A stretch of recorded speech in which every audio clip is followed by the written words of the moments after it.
Welcome to another tutorial. I make a new procedural material every day in Blender, and today we're making the nice desert sand you see on your screen right now. Without further ado, let's get into it.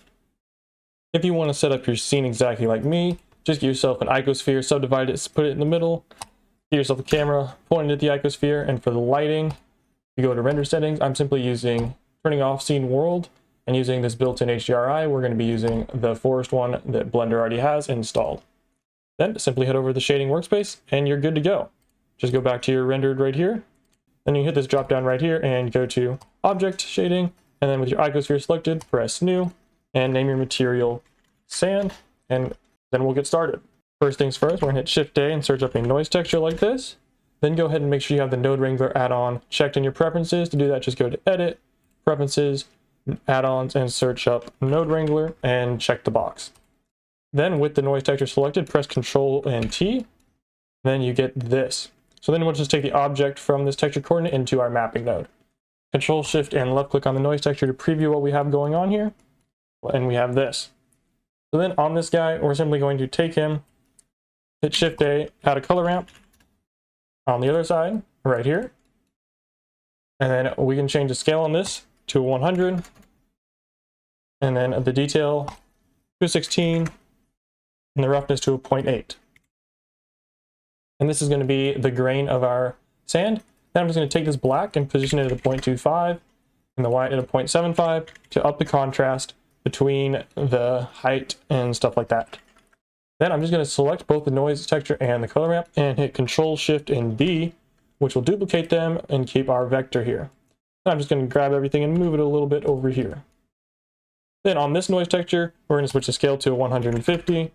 And leave all the other settings the same, as well as the color ramp. And if we can see the difference, it's just a little bit of a finer grain. Then next, we're simply going to combine these. We're going to hit Shift A, search for a Mix RGB node right here. Then we're going to take the color from this guy into color 2, and the color from the top one into color 1. Then we're going to switch the blending mode to multiply, and the factor to a 1. And what that does is it simply multiplies the two together, and gives us a nice combined version of them. And nextly, we're just going to put that into our bump by hitting Shift A and searching for a bump node right here. Take the color from this and put it into the height. Then we're going to take the strength on this bump and put it to a 0.5. Then take the normal into the normal of our principled BSDF.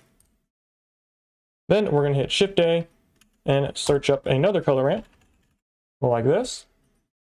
And this is going to be factor for our colors. So we're Control Shift and left click on this. We can view it. We want there to be a little bit of variation in the color of our sand. So we're going to bring this black in to a 0.375 like this. So it's dominating most of it. And we're going to take this white and put it at a 0.385. So we have a lot of contrast here. Now we're simply going to take this black color and we're going to switch it to our sand. And that is going to be a hex value of E7CCA4. Again, that is E7CCA4, like that. So we have our sand. Then this white, we're going to switch to our more rocky color, which is a 9194A8. Again, that is a 9194A8, like this. So now we have some speckles in our sand, and it looks a little bit nicer. We can always move this in and out as we want to give us more contrast and less contrast once we add in our bump and get our final product.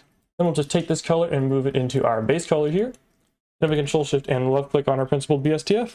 We can see what we have going on here. Currently, we have some sand and we have some blueness in the sand. Obviously, it might be a little bit too much, so you can decrease that a little bit or increase it as you want. Then we're going to be adding in some warping to the sand. And to do that, we simply are going to hit Shift A, search up a noise texture. Take this vector here and put it into the vector of our noise texture. Change the scale the detail on this guy to a 16. And then we'll leave everything else as it is. Then I'm going to take this color ramp here and press Shift D, move it down, take the factor from this noise texture into the color ramp, and then take these values and move them back.